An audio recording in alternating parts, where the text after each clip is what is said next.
Nah, di Rumah Sakit AB Pura, karena keterbatasan sarana, karena saat ini OK-nya sedang diperbaiki, 4 OK-nya, sehingga tidak bisa dilakukan operasi sesar di situ, ya.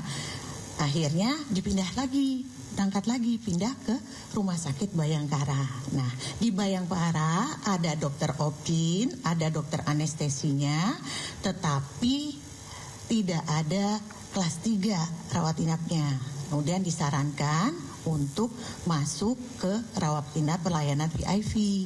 Nah, jelas pasti swasta. Di situ diminta pembiayaan 3-4 juta.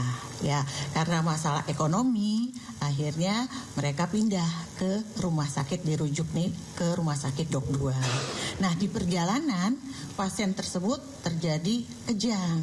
Nah, kejang, kemudian diputuskan sama bidan mencari terdekat, balik lagi ke Rumah Sakit Bayangkara tersebut.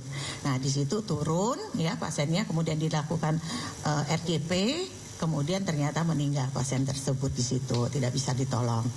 Nah, itu mungkin kronologis saya tambahkan, kebetulan di Rumah Sakit Dian Harapan itu tidak ada dokter anestesi. Kalau di AB Pura dia tidak ada dokter yang definitif di sana. Dia hanya dokter yang paruh waktu, seperti itu dalam seminggu 3 kali hadirnya. Demikian Pak Dirjen, Pak Menteri.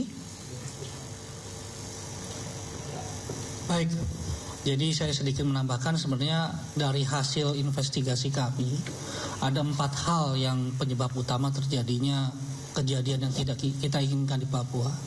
Yang pertama adalah kelangkaan dokter spesialis. Jadi begitu dokter spesialisnya pergi, seminar dan sebagainya, maka terjadi kekosongan. Demikian juga dengan dokter spesialis anestesi. Jadi memang masih terjadi kelangkaan dokter spesialis. Yang kedua adalah pemeliharaan sarpras yang tidak optimal. Seperti yang terjadi di Rumah Sakit AB Pura, di mana di sini 4 kamar operasinya semuanya sedang direnovasi, Pak. Jadi ini jelas tidak bisa melakukan operasi gitu bersamaan waktunya. Terus ketiga, ada standar operasional prosedur yang dalam tanda kutip tidak dilaksanakan di lapangan. Di mana seharusnya seorang pasien dalam keadaan emergensi itu tidak boleh diminta administrasi atau pertanggungjawaban, harus ditolong dulu, distabilkan, baru kita bicara soal administrasi. Yang keempat, ya tentu saja ada sistem rujukan yang harus kita perbaiki. Itu adalah 4 hal, dan tentu saja nanti kita akan coba fokus untuk menangani agar kejadian ini tidak terjadi lagi, termasuk dalam pemenuhan dokter dan sebagainya. Saya rasa itu Pak Menteri, mungkin ada yang mau disampaikan. Teman-teman, itu adalah hasil pemeriksaan yang sudah dilakukan oleh Kementerian Kesehatan. Teman-teman juga sudah berkomunikasi dengan Dinas Kesehatan dan Bapak Gubernur Papua juga di sana. Jadi memang saya ingin tekankan sekali lagi nih, masalah ini terjadi tidak hanya di Papua saja. Ini kebetulan yang masuk ke berita. Tapi daerah-daerah lain hal ini pun terjadi. Ya. Jadi apa yang secara sistematis Kementerian Kesehatan melakukan? Tadi teman-teman lihat kan, dokternya pergi aja seminar, dan dokter kan berhak untuk melakukan pendidikan kan, pengen ilmu. Itu nggak ada backupnya. Ya. Kalau ataupun ada di rumah sakit lain, tidak ada dokter lainnya gitu anestesi. Jadi memang kekurangan dokter spesialis dalam hal ini obgyn dan anestesi itu masif terjadi di luar Jawa. Jadi kasihan kejadian-kejadian ini menimpa saudara-saudara kita yang ada di luar Jawa. Itu sebabnya untuk masalah yang mendasar ini, Kementerian Kesehatan membangun sistem pendidikan hospital base, dan nanti kita akan mengakselerasi perekrutan putra-putri daerah. Putra-putri daerah. Agar mereka tinggal di sana, mereka pegawai di sana, nggak usah nanti pindah-pindah lagi gitu ya. Kesempatan kerjanya bagi putra-putri daerah juga bagus, agar kemudian mereka bisa menjadi dokter spesialis, belajar menjadi dokter spesialis di daerah asal mereka berada gitu ya. Itu yang penting menurut saya, dan itu harus diakselerasi. Ini juga sesuai dengan arahan Bapak Presiden Prabowo yang meminta bahwa harus ada 500 rumah sakit pendidikan penyelenggara pendidikan utama bagi dokter spesialis yang harus segera dibangun, dan sekarang itu sedang kita kerjakan bersama Kementerian Dikti. Ya. Kemudian poin yang kedua yang penting memang tata kelola rumah sakit, khususnya rumah sakit di daerah itu harus diperbaiki. Ya. Kami terus melakukan advokasi ke kepala daerah, bupati, wali kota, gubernur, karena rumah sakit daerah ini kan di bawah wewenangnya mereka, ya.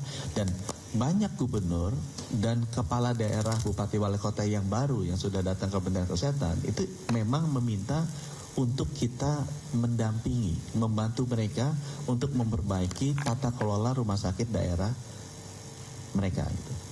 Nah, dalam kesempatan ini kita sudah menugaskan Rumah Sakit Sarjito untuk mendampingi Provinsi Papua, karena Pak Gubernur sudah datang ke sini, sudah bilang, Pak, saya minta didampingi supaya rumah sakit saya operasi lebih bagus, karena itu tadi kan, masa sih punya ruang operasi semuanya direnovasi, kan itu kan kasihan, artinya nggak bisa operasi, kan bertahap aja, 1 dulu atau 2 dulu sehingga bisa operasi.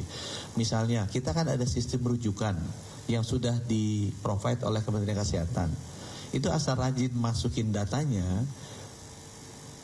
setiap dokter di IGD rumah sakit kalau mau ngerujuk dia tahu, oh di sana ada objinnya, oh nggak ada anestesia, jadi dia nggak akan rujuk sana, nggak usah dikirim karena dia langsung cari alternatif kedua. Oh yang sini ada objin, ada anestesi, tapi nggak ada ruang kelas 3-nya, dia cari lagi yang lain. Ini cuma disiplin mengisi data ini masih terjadi karena tata kelola atau manajemen rumah sakitnya belum bagus. Nah, itu sebabnya kita kirim juga teman-teman dari Sarjito untuk memperbaiki rumah sakit dalam hal disiplin tata kelola ini. Dan kita juga sekarang tadi saya juga baru meeting dengan Arsada, kemarin juga baru meeting dengan kepala dinas. Ini yang memegang kewenangan di daerah kan kepala dinas kesehatan gitu kan. Jadi kayak gubernur, bupati, wali kota kan pimpinan daerah gitu. Kalau di kita pimpinan negaranya Bapak Presiden kan.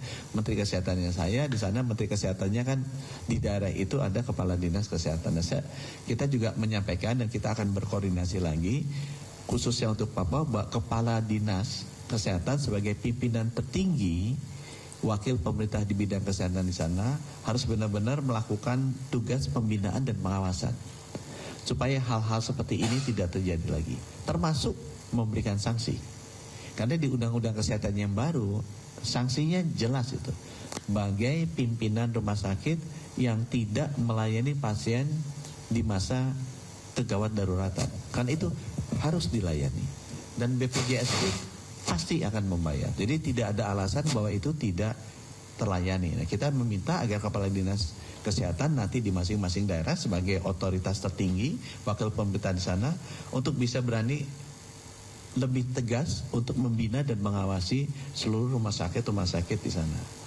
Nah, Kementerian Kesehatan akan memonitor pelaksanaan dari hasil pemeriksaan ini, dan nanti dalam 3 bulan lagi kita ada datang ke sana.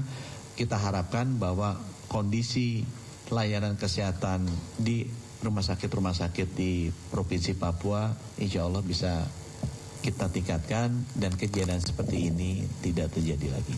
Terima kasih.